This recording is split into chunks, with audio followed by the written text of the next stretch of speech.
Ey, қасиетті көк аспан, жер ананы жараттың, жараттың да, тіршілікті жайнаттың. Жұлдызбен тілдескен тау, жыртылып айрылған аң, жусаңды жазира, жағашы жайсаң дария, бәрде сенің рақымын. Дүние ғажап. Дүниеде бәрінің де орны бар. Десек те, жер анаға адаммен бірге арсыздық келді, азап келді, өшпенділік келді, өлім келді. Иә, осы күндерде ағайын арасындағы қырғын мүлдем тоқтаған. Әкем өлер алдында семсерің маған ұстатып тұрып, осын тапсырған. Тұран елінің бейбіт өмірі маған аманат. Аманатты ұмытсақ, ант тұрады.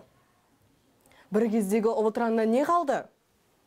Көсембіз деп көкейтін көр соқырлар билік үшін тайпа-тайпаға бөлініп, бірінің кеңірдегін бірі орып, сайын жазираны қанға бөктірді.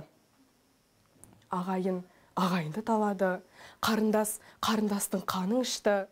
Бабаларымыздың өсиеті аяққа тапталды. Әлі есімде нағашымның есілдерді әкемнің көзін жою еді.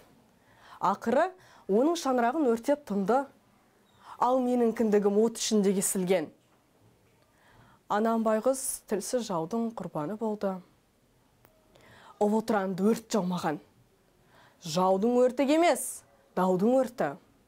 Бақталастық пен бақастықтың, тойымсыздық пен топастықтың өрті жалмаған. Міне енді қызыл бастың патшасы Кир, түстігімізді түге жаулап, енді бізге көз алартып отыр. Ен даланың еркін жұрты, қарсы алдымызда қаһарлы жау. Олар бізді жерімізден, бірлігімізден, еркіндігімізден айырмақ. Бабаларымыз осынау ұлы даланы біз үшін сақтап қалып еді. Ал біз келешек ұрпақ үшін осынау киелі мекенімізді сақтап қала аламыз ба? Елдік үшін, азаттық үшін жан қиюға әзірміз бе? Бәлкім ертеңгі таңды көбіміз көре алмаспыз. Бірақ келер ұрпақ ерлігімізді мақтанышпен жырға қосып, аңыздастанға айналдырады. Кәне, еркін елдің семсерін жауыз жауды қанмен суарайық. Аттан, Тұран елі, аттан!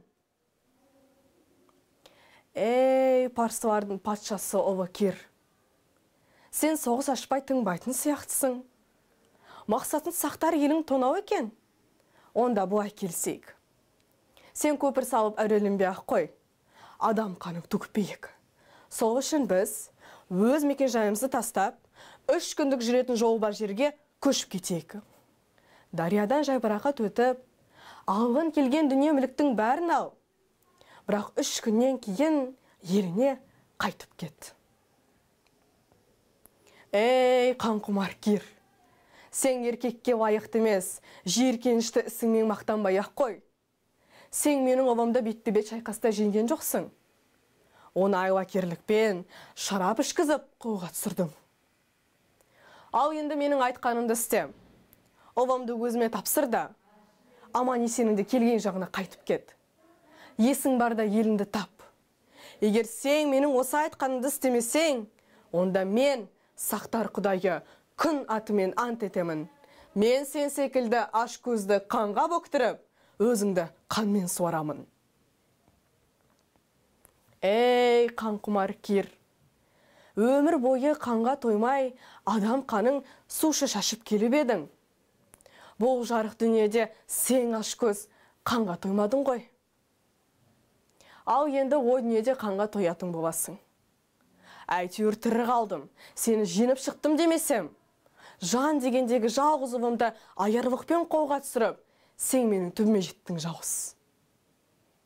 Енді Тәңірге берген сертімді орындап, басымды қанға бүктіріп, сусынымды қандырғаннан басқа амалым жоқ. Жақсылар мен жайсаңдар, көсемдер мен көк сүңгілі сарбаздар, мынау торсықты парсының қанына толтырыңдар да, еліне қайтарыңдар. Қаны ішсін де, жаны жай тапсын. Көк тәңірі сыйлаған сақтардың сары даласына енді қайтып ешкім бас сұқпасын. Тұранның қасиетті туын ешкім жықпасын. Бітті.